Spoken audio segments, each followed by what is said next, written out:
The entire criminal justice system needs to be reformed, and reformed immediately.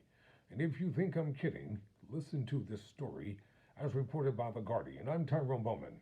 This is Tyrone Bowman Tonight. A man was sentenced to life for stealing $14 in California. David Colson, imprisoned in California under tough on crime laws from the 90s, was released after decades. Finally, someone has heard me. David Colson, who is 55, did not see his family for the 2 decades he spent behind bars, but they were ready to welcome him home last month, starting with a surprise reunion. On his fourth day of freedom, his adult son invited him to his grandson's football game in Norwalk, California. He thought it would be just the two of them, but halfway through the game, Colson turned around and saw his daughter, three grandkids he'd never met, and several other relatives. I was just bawling and torn up, and my daughter runs up and hugs me and is like, "You big old crybaby," he said. The grandkids accepted me with open arms. It was like I never left. For the last 20 years, Colson was serving a life sentence with little hope of ever coming home. His crime was stealing $14. At the time of the 2002 offense, in which he took loose change from an unlocked garage, Colson, then 35, was living on the streets of Long Beach and deep in the throngs of drug addiction. He was also struggling with mental illness after surviving significant childhood abuse, despite his documented health crisis and having no violent crimes on his record. A judge ordered him to be locked up for life, saying he could only be considered for release after 35 years. He was incarcerated under one of the most extreme tough on crime laws in the U.S., which aimed to indefinitely imprison habitual offenders. He only came home last month because a judge reviewed his case and declared that his punishment shocks the conscience and offends fundamental notions of human dignity, and that he never should have been imprisoned at all. Let me insert this here. If you think that the extremism of the Republican Party is a joke, this so-called tough on crime really is, it is a dog whistle, meaning lock up every black person that you possibly can find, regardless of who they are, what they are, position, status, or ethnicity, background. That's what tough on crime means, and show leniency toward anyone that is Caucasian. Colson's relatives, or Colson's release, was unusual, but the extraordinary harsh punishment he received was not. Experts say thousands like him remain behind bars in California, sentenced to life due to 1990s legislation, some of whom may never be freed. David Colson's mother was 16 when she had him. When he was 4, she gave him up for adoption. She was struggling with addiction and unable to care for him, court records suggest. It was as if she said, "I don't want you. You're a piece of trash. Let me throw you away," Colson recalled. That night, that might not have been her mindset, but that's how I received it. He was adopted by a park's groundskeeper and his wife and grew up alongside 6 older siblings. He was victimized throughout his childhood. He reported to the court and psychologists that his parents beat him, a brother would hit him until he passed out, and that he was sexually abused. His parents took him to a psychiatrist at a young age as he struggled with hallucinations and self-harm, but eventually stopped his treatment. His family moved often. He attended several different schools before high school with no consistent special education. Colson said he started drinking and doing drugs as a teenager, got involved in gangs, and was shot twice. He later had 2 children, but was in and out of their lives. He went to jail and prison for minor offenses in his 20s, including twice recovering a window screen for a possible break, or removing a window screen for a possible break-in, but not entering the homes. He was living out of a tent by a freeway when he committed his final offense in 2002, walking into a residential garage that was open. Police and court records say he grabbed miscellaneous items, including a handful of coins from a jar when a resident appeared. Carlson left, and the resident chased after and tackled him and punched him. Carlson dropped what he had taken and fled. When police found him, he had in his pockets $14.08, which court records say was made up of quarters, dimes, nickels, and 3 pennies and a small, inexpensive digital scale. He immediately knew he might never walk free, thanks to a recently passed law, 3 strikes and you're out. I wonder who gave us that law. That law, check it out for yourself, happened under the Clinton administration. Think twice when you think about voting for the Democrats. Do your homework, do your history. California adopted 3 strikes in 1994 amid a nationwide panic about crime, fueled in part by a kidnapping and murder of a 12-year-old girl in the state. The law established life sentences for any felony if the defendant was previously convicted of 2 felonies classified as serious or violent. Proponents said the law would keep murderers, rapists, and child molesters behind bars where they belong. Instead, within a decade, nearly 3,500 people were given life sentences for nonviolent offenses such as shoplifting or drug possession. People were ripped off from their communities and never returned, said Amber Rose Howard, executive director of California's United for a Responsible Budget, which works to reduce incarceration. Folks with strikes began to live in fear that any mistake or being in the wrong place at the wrong time or being targeted by police could wind you up in prison for life. None of Carlson's crimes involved physical harm, and all of them, he said, stemmed from his addiction. But his final offense was prosecuted as a burglary and robbery, 2 more strikes. Carlson said he felt hopeless. I was crying out for help. I was doing whatever I could to get the attention I needed. I was praying it wouldn't end up with me in prison for the rest of my life, that someone would come to me and say, "What's going on? What's making you act this way? Why are you the way you are?" After his 3rd-strike arrest, a psychiatrist diagnosed him with schizophrenia, and the courts deemed him incompetent to stand trial, sending him instead to a state hospital. But after he was medicated, the court said he had regained his competence, and he was brought before a jury and convicted. At his 2006 sentencing, the judge acknowledged his hardships.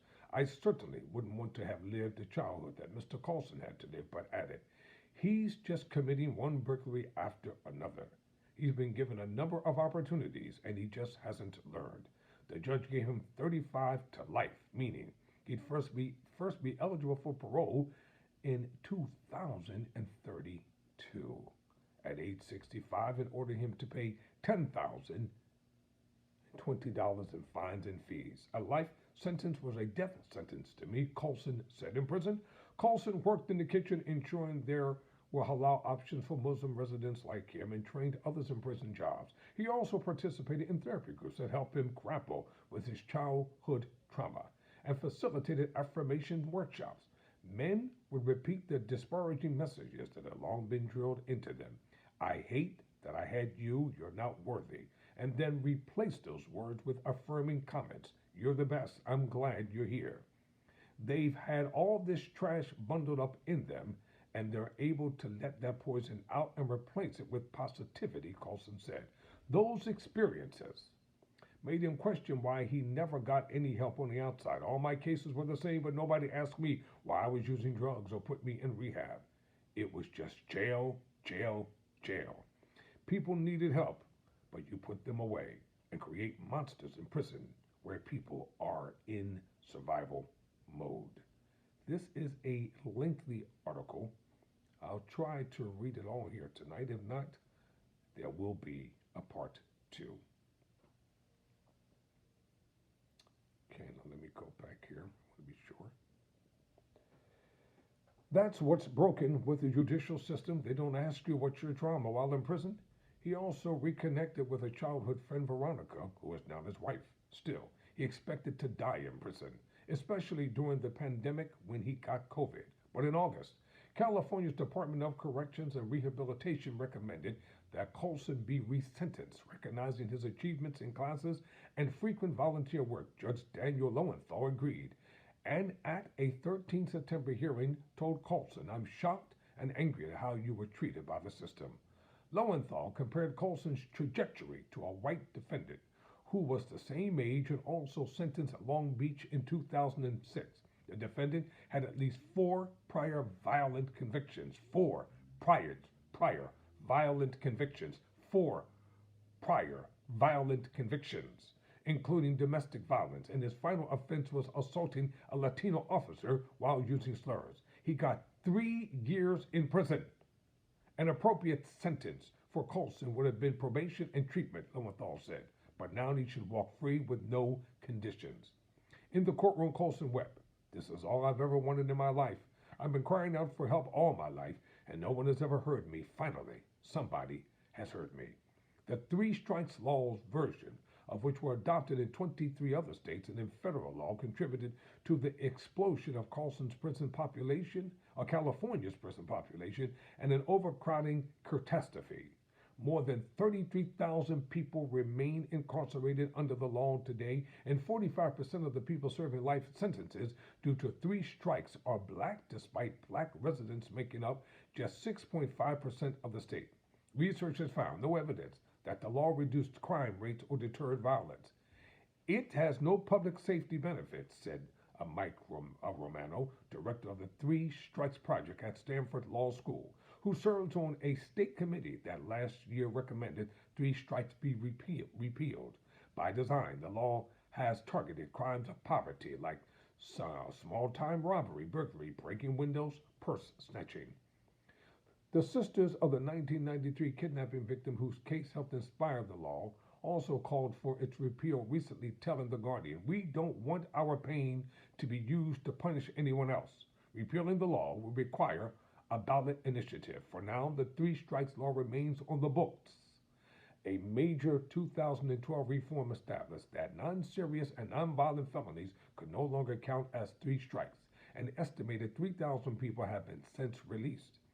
But that still left many people behind bars, including Colson, because state statutes classify a wide range of low-level crimes as serious and violent even when little or no harm has occurred. And many three-strikers who did commit violence have been in prison for decades. Keeping people in when they are 50, 60, 70 years old makes no sense and is cruel, said Kate Chatfield, an advocate with the WRIN Collective, a social justice group. If somebody is not a public safety risk, it's just not punishment for punishment's sake. In an interview with The Guardian, Lowenthal, the judge, noted that California had rolled back some of the harsh and racially desperate sentencing policies in an effort to end extreme punishments moving forward. But he said he would like to see the establishment of courts dedicated to retroactively reviewing cases of people who remained imprisoned. We should re-examine with the same sense of urgency the sentences that were imposed during our justice system's period of excess. He could not comment on Colson's case, but said, "When I learn of an unjust sentence that I believe doesn't recognize the dignity of that person, it breaks my heart and I lose sleep. There's nothing more important and impactful than being able to rectify that." To the judge. Thank you.